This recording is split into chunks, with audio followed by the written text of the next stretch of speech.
ऐसे कर सीधा तस्वीर को पहचाने ये बाबा साहब है, भगवान बुद्ध है। तो भगवान बुद्ध और बाबा साहब को जानते हैं? भगवान बुद्ध कौन थे? अब जितना पढ़े लिखे तो है ना। भगवान बुद्ध हमारे भारत के प्रथम महापुरुष थे। उनको दर्जा दिलाया भगवान बुद्ध ने, ठीक है। तो भाई सही है। विश्व गुरु को दर्जा दिलाने वाले भगवान बुद्ध जो है, उन भगवान बुद्ध को नमन करते हुए, सम्राट अशोक महान को नमन करते हुए, जिन्होंने बौद्ध धर्म को पूरा देश विदेश में प्रचार प्रसार किया, और हमारे संत कबीर साहब जी को नमन करते हुए, और हमारे रविदास जी को नमन करते हुए, ज्योतिबा फूले, सावित्री फूले भाई, बाबा साहब अम्बेडकर जी को भी नमन करते हुए, हमारे भारतीय महापुरुष सभी को नमन चरण वंदना करते हुए, हमारे नमो होता है सभी उपासक उपासिका बच्चे यहाँ पे आए हुए बैठे हुए, सबको मंगल कामना मेरे तरफ से। अरे आ गए। मैं भिक्खु करुणाशील आजा। आज ग्राम हुडा में, आजकल तो ग्राम हुडा में हाँ तो 2 दिन पहले ही 2 दिन चलाने जिला कासगंज के ग्राम हुडा में आज हम धम्म देशना के प्रचार प्रसार कर रहे हैं। कुछ उपासक गण बैठे हुए हैं यहाँ पे। ले गुरु 5 मिनट लगेंगे।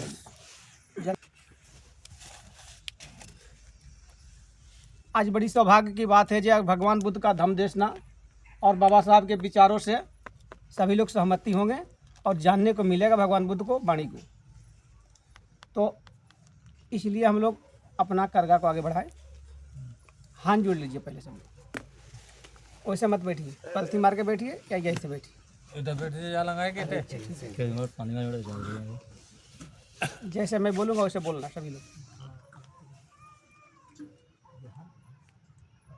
बोलिए ओकाश ओकाश अहंग भान्ते अहं वन्ते तृष्णेन तृष्णेन सह सह पंशीलं पंशीलं धम्मं धम्मं गच्छामि गच्छामि अनुगहं अनुगहं कत्वा कत्वा शीलं शीलं देथ में भान्ते देत में भन्ते द्वितीयम्पि द्वितीयम्पि ओकाश ओकाश अहंग अहं भान्ते भन्ते तृष्णेन तृष्णेन सह सह पंशीलं पंशीलं धम्मं धम्मं गच्छामि गच्छामि अनुगहं अनुगहं कत्वा कत्वा शीलं शीलं देथ में भान्ते देत में भन्ते द्वितीयम्पि द्वितीयम्पि ओकाश ओकाश अहंग अहं भान्ते भन्ते कृष्णेन तृष्णेन सह सह पंशीलं पंशीलं धम्मं धम्मं गच्छामि गच्छामि अनुगहं अनुगहं कत्वा कत्वा शीलं शीलं देथ में भान्ते। देत में भन्ते। यानी इसका मतलब हुआ, भान्ते जी आप कृपा करके मुझको तृष्ण शील हमें दीजिए। ठीक है, आप बोलिए। पाणातिपाता पाणातिपाता वीरमणि वीरमणि शिक्षापदं समादयामि शिक्षापदं समादयामि अदिन्नदाना अदिन्नदाना वीरमणि वीरमणि शिक्षापदं समादयामि शिक्षापदं समादयामि कामेषु कामेश मिच्छाचार मिष्टाचार वीरमणि वीरमणि शिक्षापदं समादयामि शिक्षापदं समादयामि मूषावाद मूषावाद वीरमणि वीरमणि शिक्षापदं समादयामि शिक्षापदं समादयामि सूरामेर सूरामेर मझ मज पमध पदम ठाना ठाना वीरमणि वीरमणि शिक्षापदं समादयामि। शिक्षापदं समादयामि। अब तीसरा बंद बोलना जैसे बोलूँगा। नमो तस्ये नमो तस्य भगवतो वरहतो भगवतो अरहतो सम्मा सम्बुद्धस्य सम्मा सम्बुद्धस्य नमो तस्ये नमो तस्य भगवतो वरहतो भगवतो अरहतो सम्मा सम्बुद्धस्य सम्मा सम्बुद्धस्य नमो तस्ये नमो तस्य भगवतो वरहतो भगवतो अरहतो सम्मा सम्बुद्धस्य सम्मा सम्बुद्धस्य बुद्धं शरणं गच्छामि बुद्धं शरणं गच्छामि धम्मं शरणं गच्छामि धम्मं शरणं गच्छामि संघं शरणं गच्छामि संघं शरणं गच्छामि द्वितीयम्पि बुद्धं शरणं गच्छामि द्वितीयम्पि बुद्धं शरणं गच्छामि द्वितीयम्पि धम्मं शरणं गच्छामि द्वितीयम्पि धम्मं शरणं गच्छामि द्वितीयम्पि संघं शरणं गच्छामि द्वितीयम्पि संघं शरणं गच्छामि तृतीयम्पि बुद्धं शरणं गच्छामि तृतीयम्पि बुद्धं शरणं गच्छामि तृतीयम्पि संघं शरणं गच्छामि तृतीयम्पि संघं शरणं गच्छामि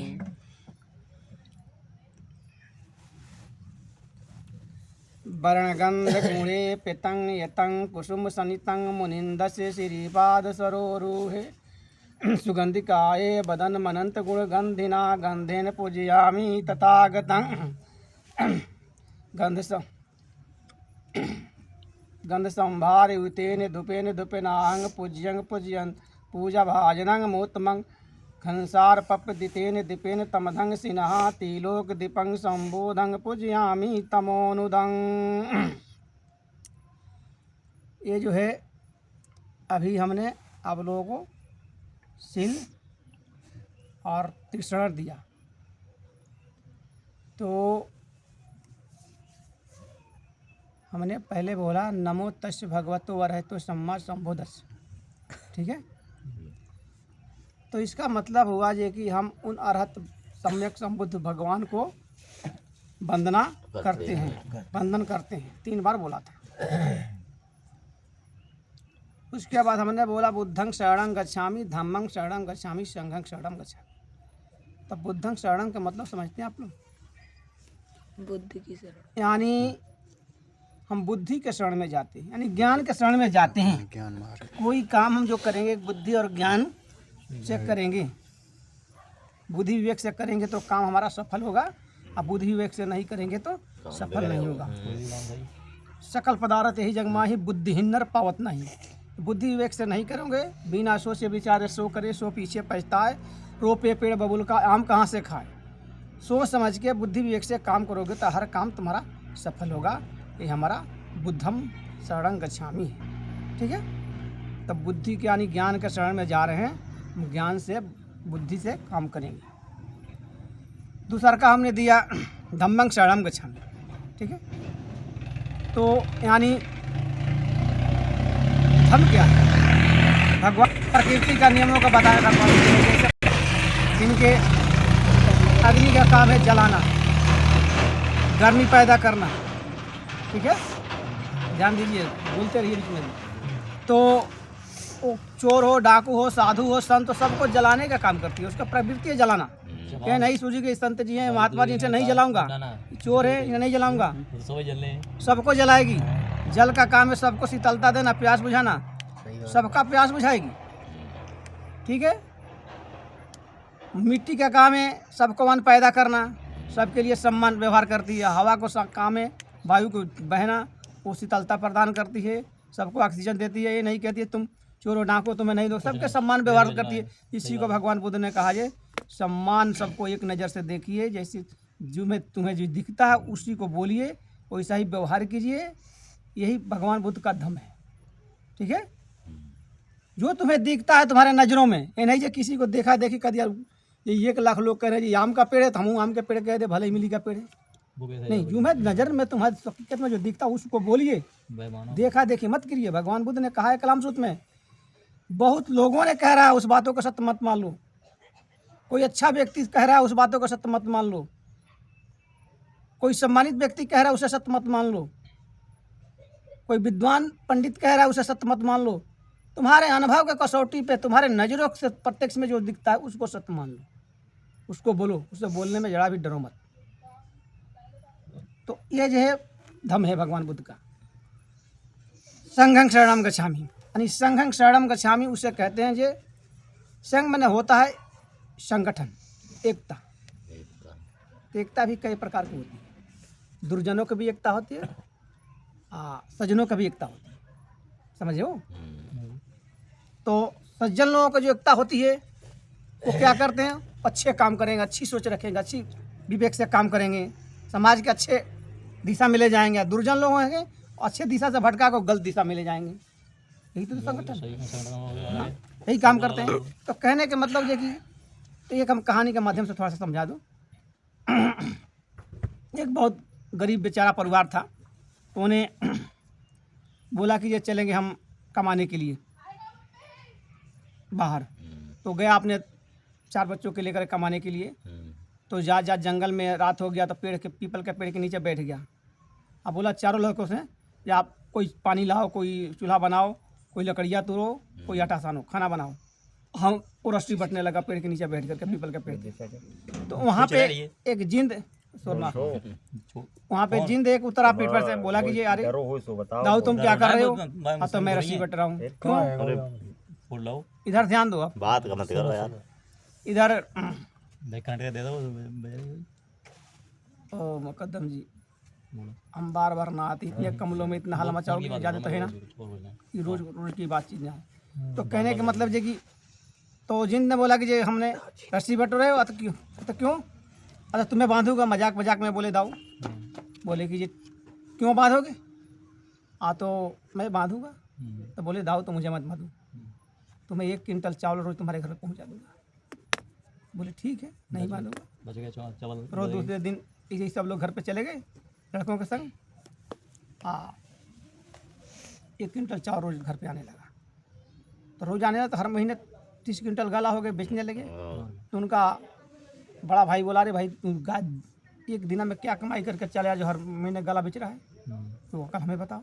तो बोला ऐसे ऐसे करना तुम भी जाके। तो अभी वैसे ही पहुंच गया पेड़ के नीचे, ऐसे ही रस्सी बटने लगा। उसके 3 लड़के थे, उन्हें बोला तुम पानी लाओ, तुम चूल्हा बनाओ, तो आटा सानो।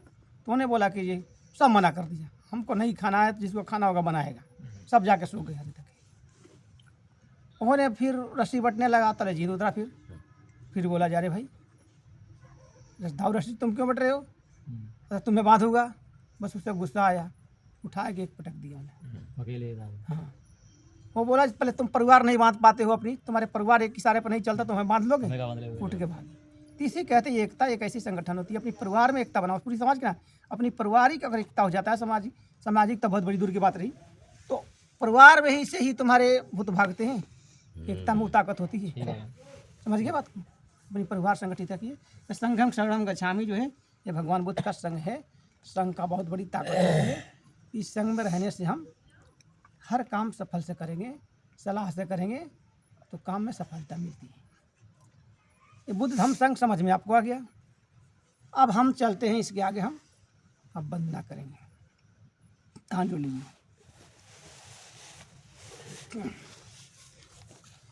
इति पिशो भगवायरहं सम्मा सम्बुद्धो बीजाचरणं सम्पन्नो सुगतो लोकविदु अनुत्तरो पुरुषिदं सारथि सत्था देवमनुसनानं बुद्धो भागवति बुद्धं जीवितपर्यन्तं शरणं गच्छामि स्वखातो भगवतो धम्मो संतो वकालिको ए पशुको अपने को पचितं वेदतिब्बो बीजोहित धम्मं जीवित पर्यन्तं शरणं गच्छामि सुपटिपन्नो भगवतो सावक संगो उजपटिपन्नो भगवतो सावक संगो या पटिपन्नो भगवतु सावक संगो समिचि पटिपन्नो भगवतु सावक संगो यदि दंग चैतारी पुरुष योगानी अष्ट पुरुष पूगला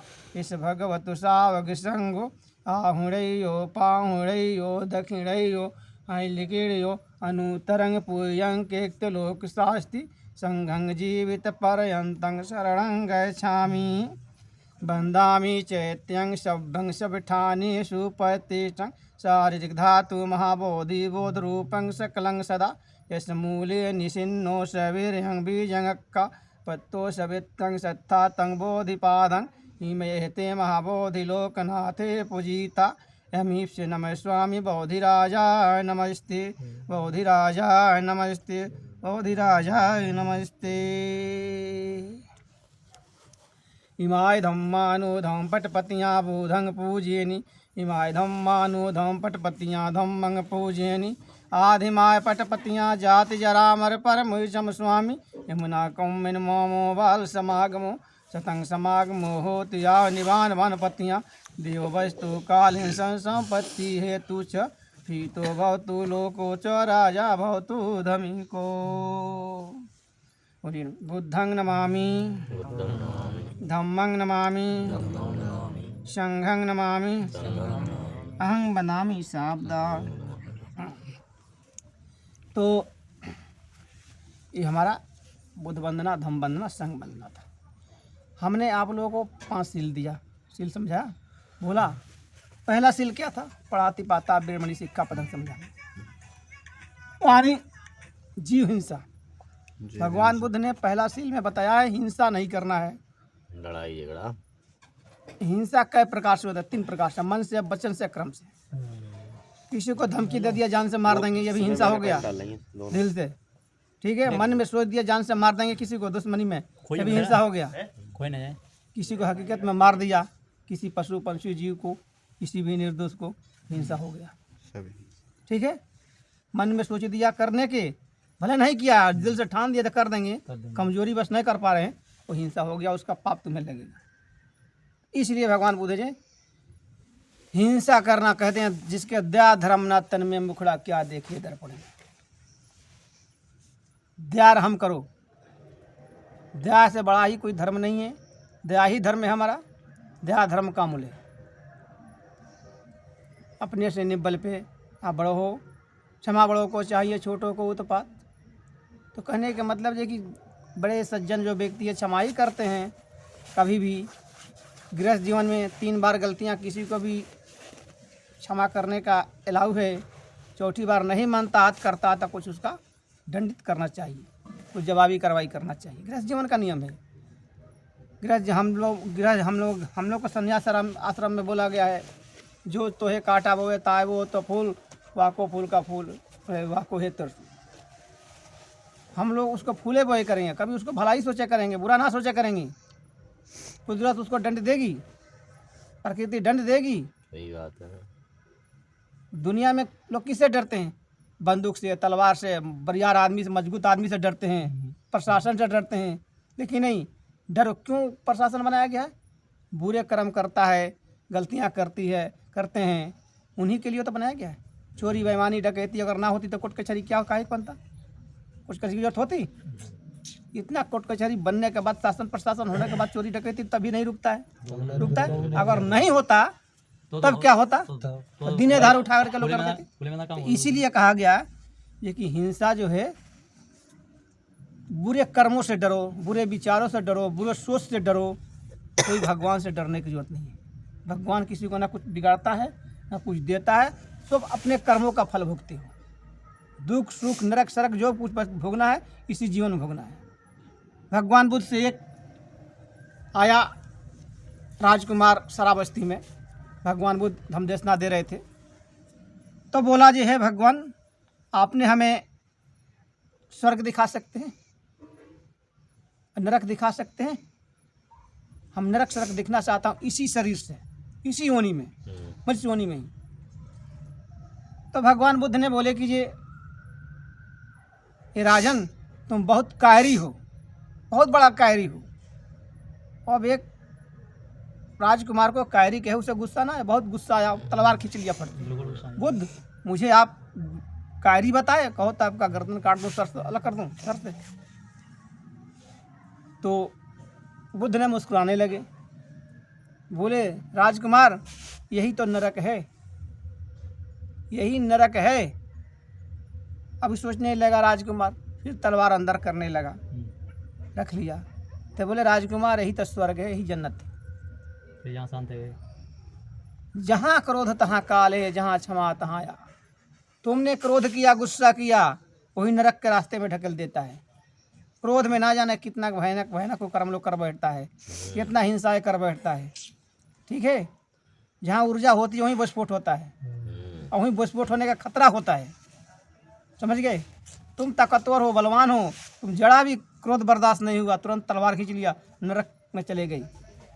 और तुमने दया किया, रहम किया हमारे ऊपर, निबल समझ करके दया किया। तो देखिए उन्हें बोले यही जो दया किया यही जन्नत है। निर्बल पे, निर्दोषों पर दया करो, रहम करो। कोई को भी दया करना हमारा फर्ज बनता है, किसी को दंडित करना नहीं। किसी को विचारों का परिवर्तन कर सकते हैं, सुधरने का मौका दिया जा सकता है। बिगड़ा हुआ आदमी सुधर सकता है, नीचे गिरा हुआ है उसको उठने का चांस है, लेकिन ऊपर से चढ़ के गिरने वालों का चांस नहीं, तो खत्म है। अनजाने में गलती करता है उसका माफ हो जाता है, जानबूझ के बार बार गलती करता है वो तो दंड के भागी है।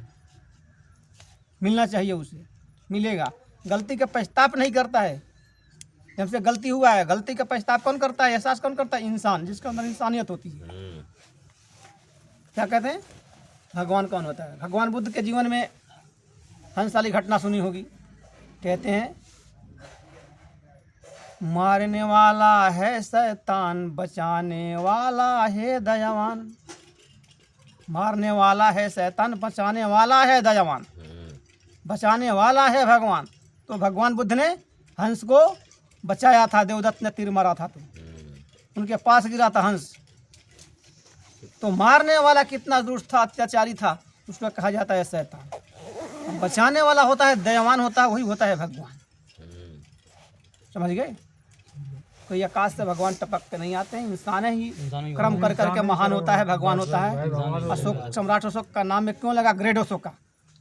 सम्राट से ग्रेट हो गए, महान अशोका हो गए।